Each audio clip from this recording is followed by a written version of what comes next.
the Sharyn and Guy Fill-In Podcast. Sharyn and Guy. Morning, everybody, and welcome along to another show. It is bang on 6 o'clock. Guy, Sharyn, and Clint here. Hang on, let's just do a roll check. I'm here. Clint's here. Guys, I'm here. Hey, you came back, mate. I'm back, guys. I was away for a little bit. I had a bit of a meltdown yesterday. Are you feeling better about life today, babes? No, I'm still pretty depressed, to be honest. I cannot erase the memory that I ate some chicken testicles. But the positive news is that I've got a better outlook on life today. See, I just never picked you to be the JJ of the show that stormed out and went home. I can't handle the jandal sometimes, guys. Let's move on. No, That was yesterday, old news. No, I think we dwell on it a bit today. I think we definitely revisit it. If you missed what happened yesterday, Guy lost the challenge, got quite upset, ended up storming off the show. But hey, life is... like Dennis Connor on the Paul Holmes show. This was a momentous occasion in our breakfast show. It was I was getting Facebook messages from people working in different stations around the country concerned about your welfare and if you were enjoying doing radio and all this sort of thing. I was like, he's fine. He's just a bit of a pussy. I'm not enjoying the testicle eating part of radio, if anyone's wondering. This is what happened yesterday, by the way. Why don't you just leave if you don't want to be here then? Just go home. All right, I'm going home. I'm having a sick day. Bye. You're such an absolute pussy.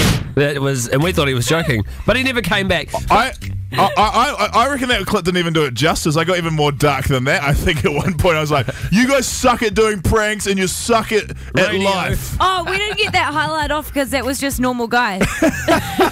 We're going to do the Daily 3 next. Sharyn and Guy. Filling in for JJ, Mike and Dom, 6 to 10 weekdays on The Edge. JJ, Mike and Dom's Daily 3. The Daily 3 is the segment where I read out 3 things daily. Number 3. And at number 3, shivers. I'm not supposed to say the numbers. The great train robber, Ronnie Briggs, died. British train robber Robbie Briggs has died at the age of 84. The mastermind behind, quote, the crime of the century and the biggest robbery in the history of all time, where Briggs and his gang stopped the Glasgow-Euston overnight mail train in 1963 and escaped with $2.6 million. Wow. Which, no, in today's term is £40 million, which when translated to New Zealand dollars is like 100 million New Zealand dollars. I may have embellished that a little bit. 79 New Zealand million dollars. That's pretty amazing, eh? The self-described crook became an international celebrity after he escaped prison in 1965, and between then and 2001, he was living the high life in Rio de Janeiro and Sydney. What's his name again? Ronnie Briggs. Ronnie Briggs? Yeah. Sounds like he needs an underbelly series. Bruce, yeah, it's literally one of the coolest stories I've ever heard. It was actually masterminded by Bruce Reynolds, but Ronnie Briggs was the most famous of the lot because he escaped and lived this baller life around the world. Nice. Genuinely really awesome. Well, it's not nice. He's dead now, so it's quite sad. He had all good things. He was a criminal. He died with no regrets, and it was kind of a sexy crime, though. That's always fun. Number 2. And at number 2, census figures released last week have shone fresh light on Kiwis' religious faith. But tens of thousands of responses were rejected because they were deemed illegitimate. Among those considered to be, quote, out of scope are Jedi and Pastafarians, who profess to be Pastafarians appeal who profess to worship flying spaghetti monsters.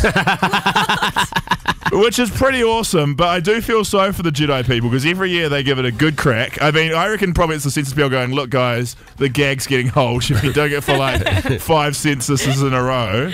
But Jedi fans are defiant. They say Jedi is definitely a thing. The idea started for a story, but you could say that about all religions, which is absolutely true.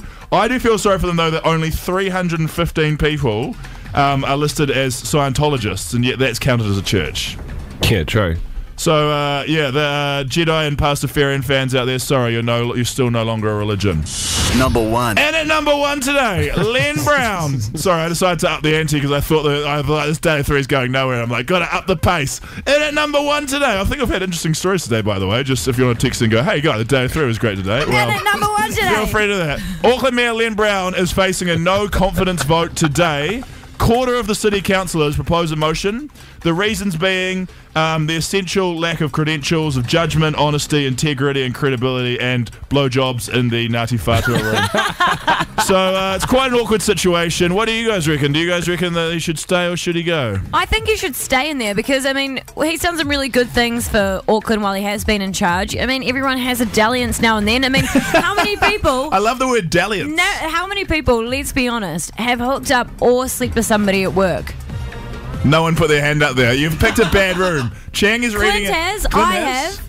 Someone at work. It wasn't in the Ngāti Whātua room, mate. It wasn't in the spiritually sacred Media Works office. I just don't think it's that big of a deal. Like, I mean, it's a big deal personally for him, but it's not affecting the way he's the mayor. Just like Bill Clinton went on to be the president. Whenever I go to... No, he left being the president afterwards. Yeah, he but was the president when it happened. He still had another term after that, though. He did. He was popular with the ladies, but it's not easy, you know. I park at the Auckland City car park when I at the Auckland City Council car park when I stay in town, and it's kind of awkward now. Where you're like, did Len Brown have sex in this car park, or should he stay or should he go? What do you reckon? That's our question for the Daily 3 today. Give us a call, 0800 The Edge. We're getting political on it. Len Brown, after he needs to go. After his what? After his dalliance. Yeah. Dalliance. Should he stay? Should he go? Give us a call, 0800 The Edge, or text us to 3343. Okay. Sharyn and Guy filling in. There's going to be an Auckland Council vote to decide whether Len Brown should stay or whether he should go. And we wanted to know from you people.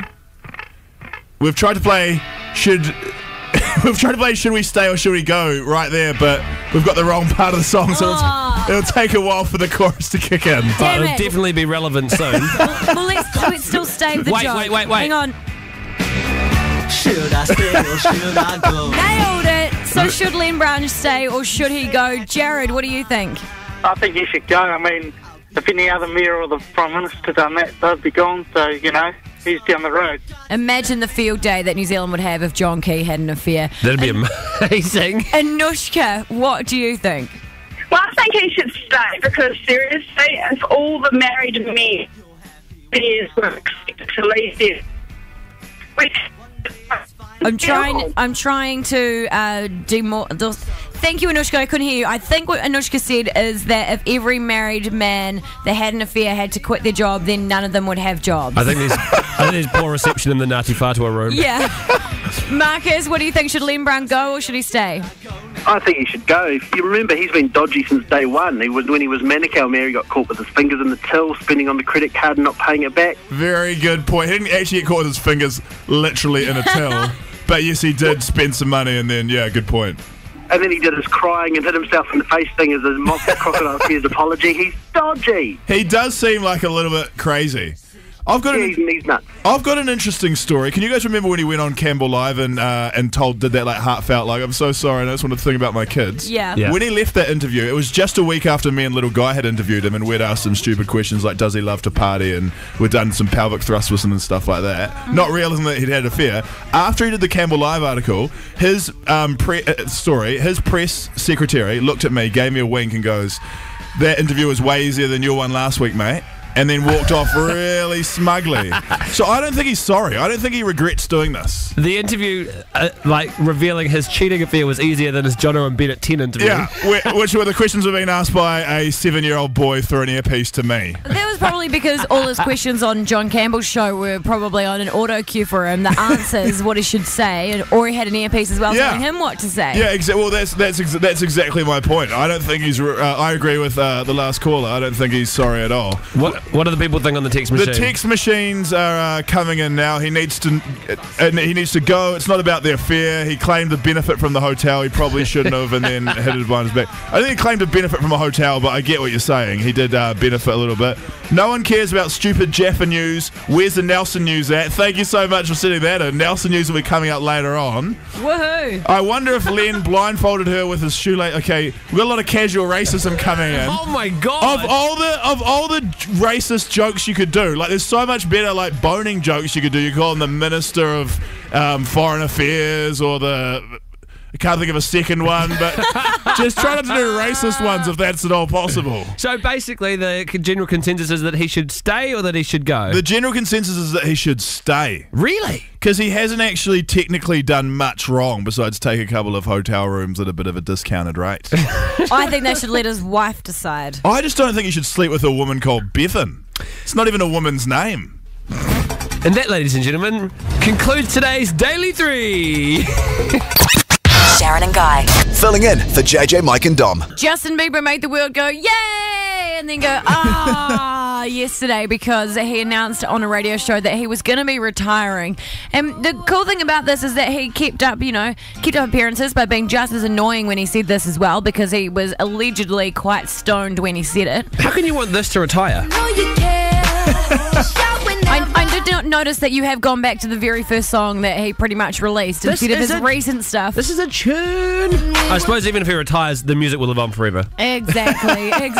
Just like Michael Jackson. He's dead and people still play his music all the time. And now we want to know this morning, do you think Justin Bieber should retire or not? Text it through to 3343. And Denver has called us up on 0800 The Edge. I was pretty stoked that I heard he was retiring. So I got home, cracked open a nice cold beer, and then I heard this morning that it's only a joke, and I was pretty pissed off, to be honest. Oh, did it make you dislike him even more, Denver? Oh, God, yeah. The total toll. As someone who does a lot of jokes that fail, I'm going to be honest with you, I can just confirm that this is not a great joke. The Bieber retiring joke. Yeah, he's like, hey guys, you know I said I was retiring yesterday? It was just a gag. Classic. I forgot to add, not. Oh, okay. 0800 The Edge. Olivia, do you think Justin Bieber should retire or should he stay in music? I think he should stay in music because he's actually not a bad singer. I'm with you, Olivia. I think he should stick around. Maybe not because he's such a good singer, but I don't reckon he should retire at all. Did you go to his concert? No, but my best friend, practically loves him, so she's always talking about him. She must have been destroyed yesterday. Yeah, she was. Oh, all right. Well, that's good to hear that somebody thinks that Justin Bieber should stay in music. And finishing off with Hannah, what do you reckon? I think that he should retire just because I feel like he's going to destroy himself and Good flip point. fans along with him. Do you think he's going to end up being the next Lindsay Lohan, as Guy was saying before? Yeah, a little bit. And all those people that look up to him are going down with him. That is true. Whoa. That is a lot of Twitter followers to condemn to death. I just wonder, what is he retiring from? He's like, I'm not going to write any songs anymore. Like, Justin, you never wrote your own songs anyway. It's not a big contribution. That is very, very true. Well, I think the general consensus this morning, everybody that has called or text through, apart from Olivia, has said that Justin Bieber should retire. No, there's some more people on is there a couple of on the people? text machine, but not many. Okay. Not many, but they're just saying he's not that bad. People always give him a hard time, but he's got some great songs. And I kind of agree with that, but at the same time, you've got to go out on top. And I don't know if you can call this the top, but he probably should have retired about 2 years ago. Definitely. But it's a good way to go. A good time to go. Okay, whatever, just me then. I just don't... No, and Olivia. I enjoy having him around, so... Yeah, and Olivia. Yeah, me and Olivia. He's pretty annoying and pretty douchey. This is the end. Goodbye, Bieber. I've missed you. You retired in my heart anyway. I want to know how Clint got on with his X Factor thing. Oh yeah, Clint has said that my X Factor interview yesterday was bad. So this week we sent him the challenge of interviewing Kelly Rowland. It didn't go great. Well, you don't know it didn't go great. I know it didn't go great because Sharon's already given me a bit of a heads up as to how it went, and I can't wait to hear about it. Well, you know exactly how it went next. Sharyn and Guy. Filling in for JJ, Mike and Dom. X Factor's big finals are going to be happening on TV3 tonight at 7:30 and tomorrow night at 7:30. Yesterday I got the exclusive interview with Simon Cowell. Everyone was stoked with it because it went so well. You actually did a really good job on this, but Clint gave you a rubbish job. Clint has given Guy so much crap about this, but he got a side of Simon Cowell nobody ever gets. This is the highlight of the whole interview. Right now I'm inviting you to come to New Zealand. You can stay at my flat. I live on Jervois Road in Auckland. Do you have an ensuite bathroom? I do, and yes, you can stay in my bathroom if you'd like. You could have asked him some inside goss on the contestants. You could have asked him why we've never heard from Chris Renee again. You could have asked him what the secret to the perpetual youth and beauty of One Direction is. But instead you're like, do you want to come sleep at my house? and he wanted to. He made a famous friend. And you were quite harsh on this, so I sent you the challenge yesterday. At 11 a.m, there was another X Factor press conference via the phone where you get to ask a question like Guy did amazingly with Simon. Thank you. This one was with Kelly Rowland. Yeah, I got one of the Destiny's Children. And you got quite cocky about this yesterday. So I got in the queue. How this works is they get media from all around the world, mostly from America, and you're all waiting in a big phone queue. And if you want to ask a question, you have to push *1, and that puts you in the line for a question. And so I'm champing at the bit. I want to ask my question. So before the interview started, I've hit *1. I'm in the queue. Kelly was a little bit cold, like a little bit cagey, and so I was getting a bit nervous about how she was going to react to my line of questioning. For example, this is a question that came in from a woman in the States. Thank you. Our next question in queue will come from Valerie Nomi with OK Magazine. Please go ahead. Hi, I'm late in joining the call, so if I missed anything, I'm sorry. I wanted to congratulate you, Kelly. And how does your fiance support you on the X Factor? The way everybody else does, everybody watches, they tune in, they stay abreast to my contestants and are very excited. Mm-hmm. And could you give us a wedding update? No. No, that was it. Just no. She just seemed quite angry. She got shot down. So I waited and I waited and I waited and I waited, and then I finally thought it was time for me to ask my question. That's awesome. Thanks. Thank you. At this time, I'll turn the conference back to Miss Wolf for any closing comments. Thank you, everyone, for joining the call, and thank you to Kelly Rowland and Jeff for their participation today. As a reminder, the X Factor airs Wednesday, December 18th, and Thursday, December 19th, live at 8 p.m. and Pacific time, tape delayed. Thank you so much. Thank you, and ladies and gentlemen, that does conclude your conference call for today. We do thank you for your participation and for using AT&T's executive teleconference. I've been online for 25 minutes.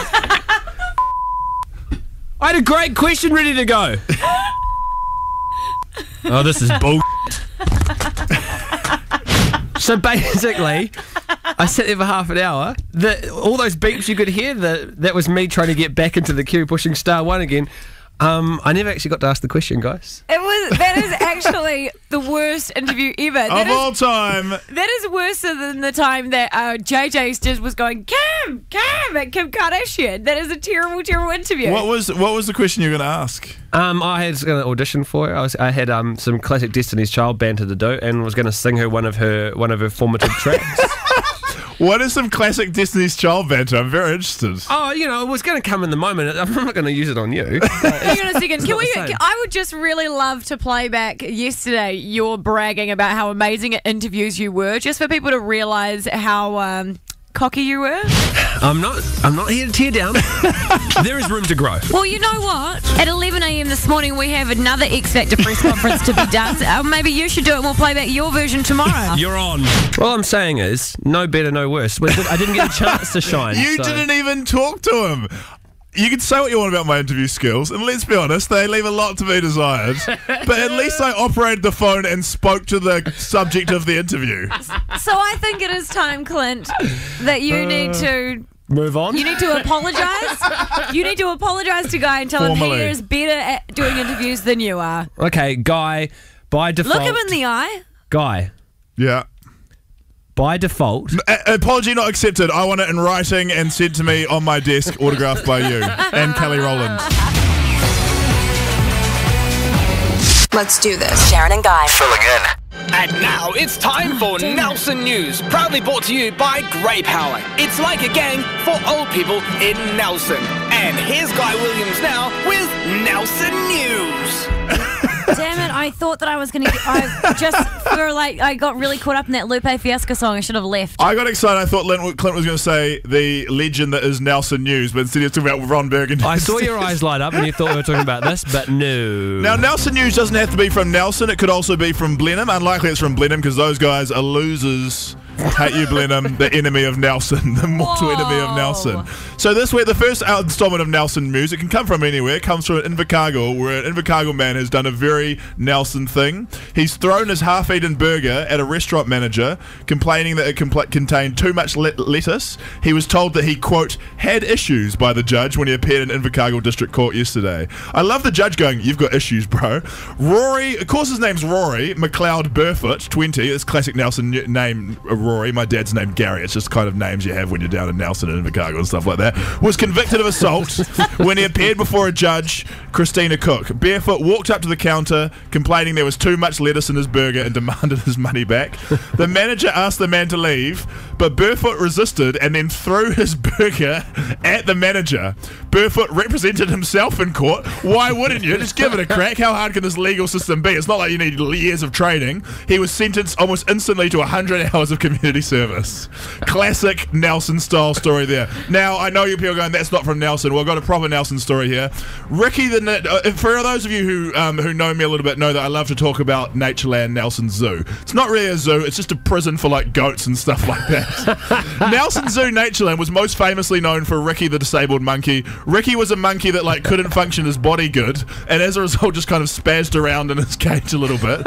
And people of Nelson really enjoyed it for some reason. Ever since Ricky passed, rest in peace Ricky, a couple of years ago, Nelson has been struggling to live up to the expectations. They've now done it with some new capuchin monkeys and a renovated enclosure.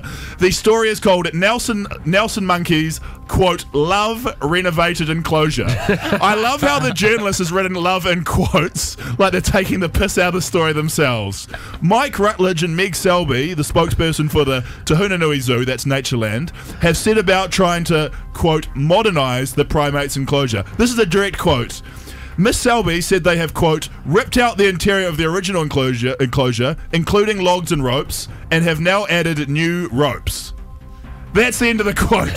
So they've taken out the logs. They don't even have the logs anymore. And they've added some new ropes. That is the end of that Nelson story. And finally, the favourite Nelson story of the week. And this is a classic. From the Nelson Mail. This was sent in by my mum accidentally. She wanted to show me her letter to the editor about her boring problem with the wood burners in Nelson. And instead sent me this on the other page. Jellyfish uncannily like breast implants. This is a story from the Nelson paper about how they found some jellyfish on the beach, and one horny dude said it kind of reminds me of tits, basically. Which is like writing a story that's like carrots kind of look like knobs. That was the end of Nelson News. Thanks for listening. Thanks for tuning in again to Nelson News, brought to you by Nelson Kayak Instructors Union, the most powerful union in Nelson. See you again next week.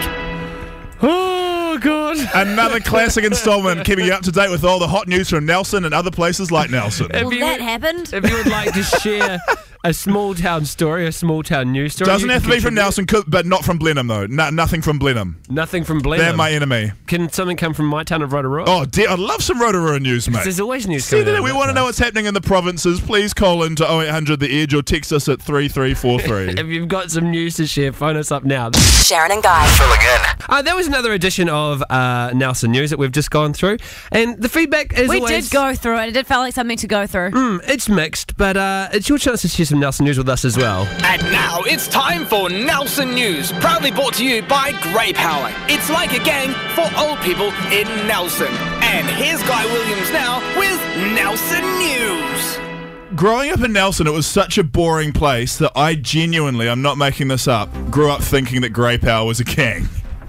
Are you kidding? Grey Power, which is the old... Because there's Black Power, so I was like, why can't there be Grey Power? And it turns out it's old people. It's like a gang in Nelson. There's like 3,000 members, and they like bully people. Is Nelson the headquarters of Grey Power? Nelson is pretty much the world headquarters of Grey Power, really? Correct. So what is Grey Power? Grey Power is like the Old Persons Association. I had a similar problem with gangs. I never really understand gangs that much because being from Nelson, it's such a safe place, we've never had gangs. I didn't realise when I moved up to Auckland that the Killer Bees were a real thing. It sounds like the kind of gang my mum would come up with, like, the killer bees, the angry kakapos. Oh my God. The cheeky possums. I just didn't understand gangs until I came to the big scary city of Auckland. Well, I'm glad you know about them now, Guy. Maybe you could be in the angry possums. People have texted in. Someone said some Blenheim news. I said no news from Blenheim because they're Nelson's enemies. Blenheim's Burger King has been renovated, so that's some hot news from Blenheim. Oh, that's a good story. I think it is. People in Blenheim are excited about it. Just to let you know, Blenheim, you're still not better than Nelson, so take that. Stephen has rung up this morning. What did you think of Nelson News this morning, Stephen? The way Guy being the only one from Nelson that can actually read. Aww. Hey, that's a compliment. That's the most improved reader of the year, mate. Do you have any Nelson news you would like to add to this amazing feature, Stephen? Oh, I've got no Nelson news but that one. Oh, just that guys the only person that can read. That's a big news. I have won most improved reader from Nelson in 2013. I'm very proud of myself. Oh, yeah. Good work, Stephen. And Katie, you have got some news from Balls this morning. Oh, yep. 3 amazing little puppies graduated from puppy school last night. Great news in Bulls. Huge news in Bulls. What are Bulls doing to celebrate? We had our own little graduation party last night. This is a rager segment. I have just had my heart taken out, guys, because I've just got a text coming in. I don't know if this is true or not. This is not confirmed. Someone just texted in saying Nelson's Trafalgar Centre is closing, which is really sad. I went to the Rock Quest there once, got almost stabbed by a guy with a bottle.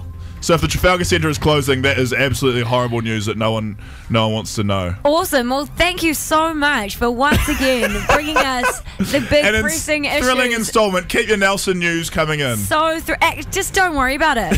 Just bring it back. We'll do it again another time. Normally I would side with your guy.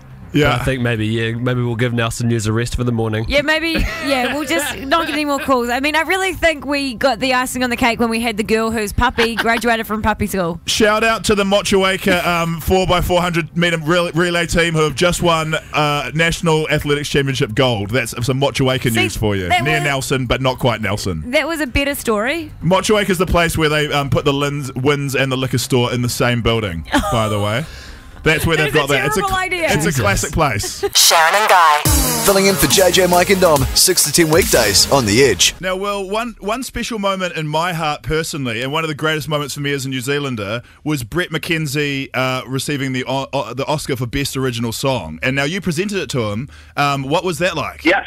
Well, I thought that was very cool as well, even though I kept apologizing to him backstage that here is this amazing moment in your career and you have to take photos with 2 weirdos in white tuxes.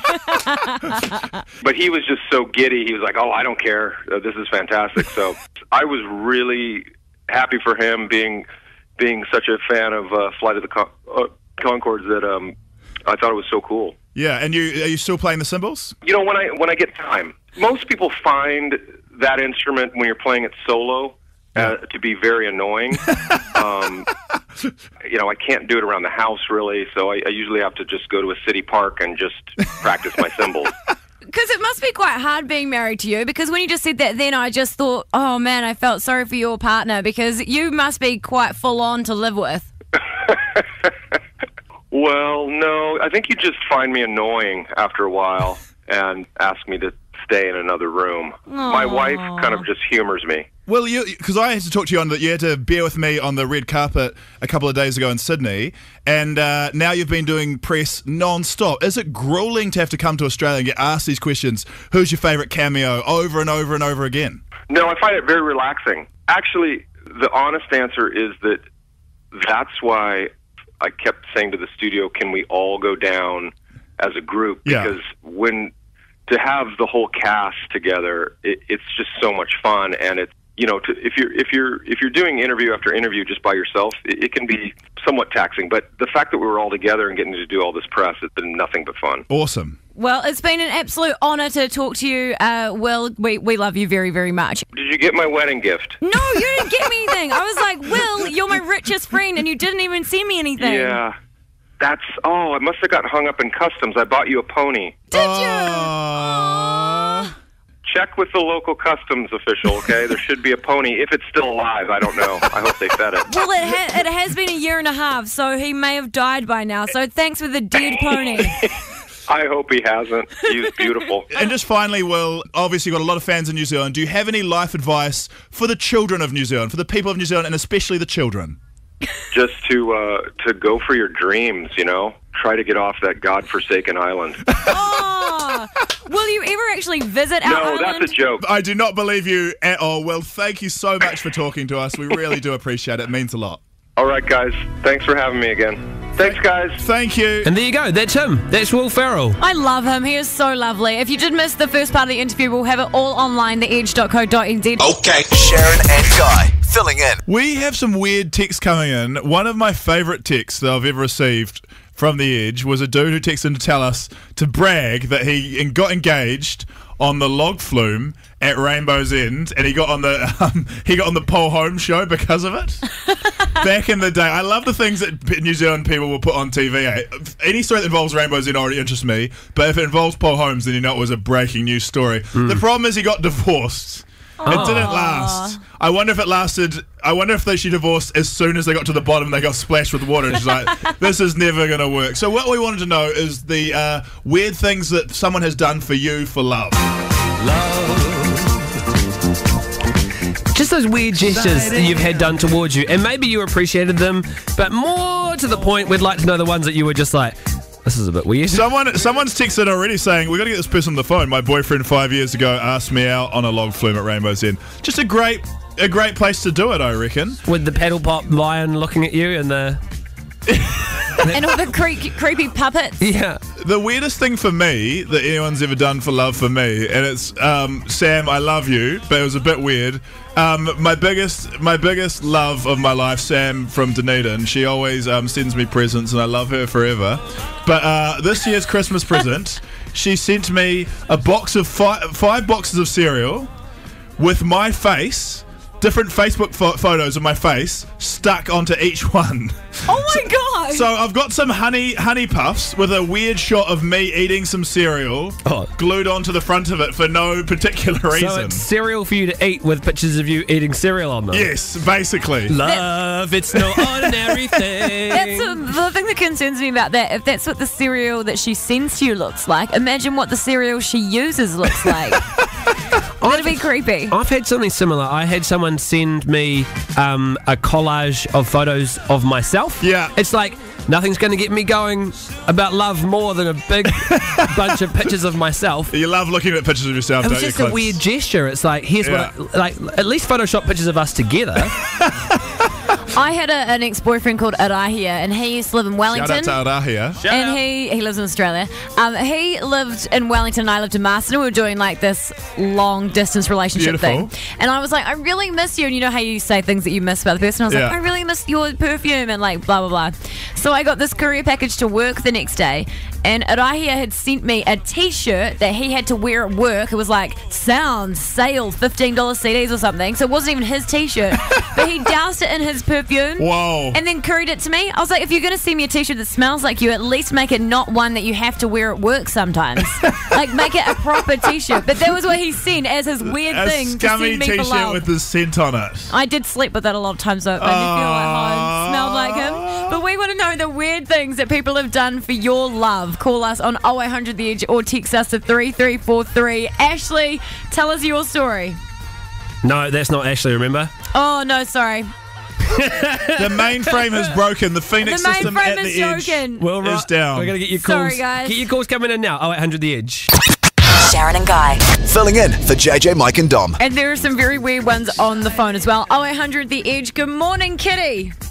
Hi, good morning. Morning, Kitty. What was the weird thing that happened to you? So a couple of years ago, I broke up with my ex-boyfriend, and to try to get back to me, he used the craft knife to cut my full Chinese name on his left arm. What? Wow. Did he do it in English or in Chinese symbols? Chinese symbols, and that's quite romantic. a lot of strokes. And did you end up getting back together with him, or did you take that as a warning sign? I took it as a warning sign. I bet you Good. did. There is nothing romantic about a guy cutting his name into your arm. It's pretty freaky. Did you end up taking him to the hospital?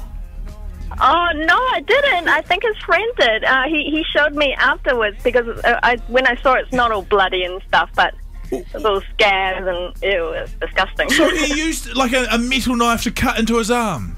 Yes, he did. I saw it. It's real. It's really gross. That is so Things we gross. do for love. The things we do So for love. gruesome. Thanks for your story this morning, Kitty. Natasha, what was the weird thing someone did for love? My lovely fiance lost our ring, so he ended up proposing to me with a receipt. And I'm sorry. You sent him back to come back to you when he had the diamond ring again? No, I got to go buy my own one. He had it in his pocket, and he went to go show the owner of the farm, and it fell out of his overall somewhere down the farm. That's So, amazing. yeah. Do you have the receipt framed on your wall at home, Natasha? No, but I've got it scrapped so we can talk about it years to come to show our daughter how much of a douche his father is. That is actually really, really cute. I love that story. It's almost like better, yeah. Jackie, yours is possibly the weirdest story. Tell us about the weird things someone did for love. Oh, okay, well, my ex-husband bought me the same perfume his mother used to, but she's dead, so it was pretty weird that he wanted me to smell like her. So the weirdest thing is that, first of all, it's weird, Jackie, that your ex-husband would want you to smell like his mother. Yeah. And second of all, the fact that she's dead makes it even creepier. Yes, and it wasn't even a nice perfume either. What was the perfume? I'm struggling to remember, but it was like, it had a number like 511 or something. It was like a real old lady's perfume, put it that way. There is no way. If my husband bought the same perfume as my dad, I would just not be comfortable about that at all. No. Jackie, you deserve a prize for that one. We are going to send you a copy of Mortal Instruments on DVD. It stars Lily Collins, all right? Thank you, that's awesome. No worries at all. Oh, dear, dead mum. Ugh. And Daff, what was your story? Hello. Hello. Hi, Daff. What's your story? Hi. My boyfriend at the time, he tattooed my name on his forearm, and he spelt it wrong. Oh, classic. Yeah, 2 days later I broke up with him. I bet you did. And it wasn't just because he got his name wrong, was it? Pardon me? It wasn't just because he got your name wrong, was it? No, it wasn't. Well, that was part of it. Well, that is good. Well, I'm glad that you broke up with him in the end. And One Jessica, more, Jessica. Our last one this morning. Jessica, what's your story? Hey, my ex-boyfriend, I was telling him that I needed a foot massage. So his mum was a beauty therapist. He booked a foot massage with his mum, who I'd never met, and the whole time she was talking about how stupid he was. Did she know that you were the girlfriend, Jessica? No, I didn't tell her till afterwards. Oh, that's so great. It's a really uncomfortable meet the parents situation anyway, even if she wasn't talking about him, just her rubbing your feet the whole time. It's the same, like, I love... Yeah, it was really awkward. Love my in-laws, but I would not want my mother-in-law to give me a foot rub. So when you said I want a foot massage, you meant like for him to massage you? Yeah. And he booked you on with his mum? Yeah. That is fantastic. Thank you so much for calling. This has been amazing. People do some weird things for love. Yeah. Does it make you feel better about yourself when you think of all the weird things that you've done? It's just good to be solo. It's good to be single right now after all these. The carving and the art. There's so many weird ones. It's gross. I feel like the things we do for love could almost become a regular on this show because there's plenty of stuff out there. And I like this jam as well. Oh, yeah, that too. It's 8:22. You're on the edge. Sharyn and Guy. Filling in for JJ, Mike and Dom. Tomorrow we've got a very special visitor. He comes around once a year and his name is not Santa Claus. His name is John Key. Oh, I thought it was the Easter Bunny. I'm very nervous about this interview. I'm genuinely thinking that I'm going to say something really stupid and I'm going to get on the news. Okay. It's like I'm going to ask him something way too personal or attack him about asset sales. Because he comes in every year, right, Sharyn? Yeah, he does, every year. Usually he sings a Christmas song. Does he actually? Yeah, he does. He usually sings a Christmas song. How embarrassing. He's the Prime Minister of New Zealand, not one of the world leaders. Yeah. Oh, no, hang on, it's the same thing. Barack Obama's done some singing in his presidency. It's been pretty good. I don't know. What do you reckon we should ask him? What should we ask him? I want to know, does he enjoy being Prime Minister? Well, I guess he does, or he wouldn't do it. And I feel like he signed up when he first started to be Prime Minister. He was like really stoked. He was like, "Look at me on that APEC, and I get to wear a poncho. And, oh, there's Barack Obama." For like 2 years, he bragged about how he met Barack Obama one time. Yeah. Now the novelty of meeting Barack Obama has worn off. He just seems a little bit over it. He looks into the camera when he does those interviews with his cold, black, dead eyes, and just looks like he's completely done with this whole thing. Well, how would you feel if you did a job for free? He's trying to. What do you mean for free? He donates because he's already made enough money. His Prime Minister wage, he donates to charity. A chunk of it, yeah. Yeah, he gets paid nearly nothing for being the Prime Minister.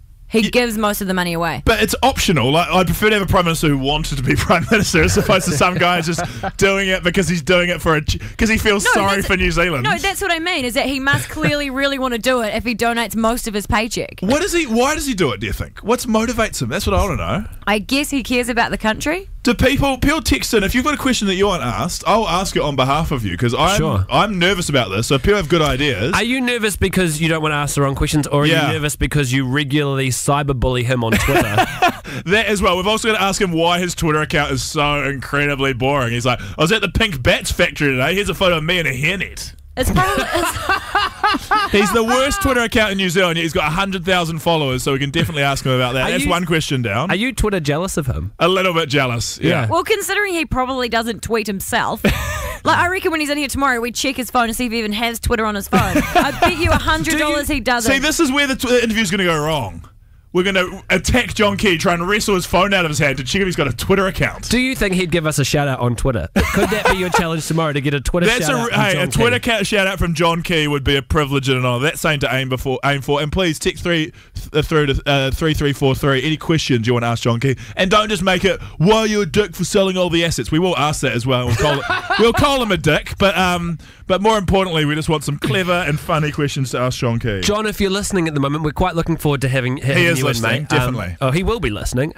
We are looking forward to having you here. Don't be afraid. Don't cancel on us because we'd love to see you, and we're kind of hanging the whole show on you tomorrow. I think that John will be quite excited to see us tomorrow because he won't have to deal with someone kissing his ass the entire time like when Mike's here. Yeah, absolutely. Expecting an invite round to his house again, or maybe we'll just turn up at his house uninvited like Mike does. It's 7 minutes away. Here we go. It's the Sharyn and Guy Fill-In Podcast.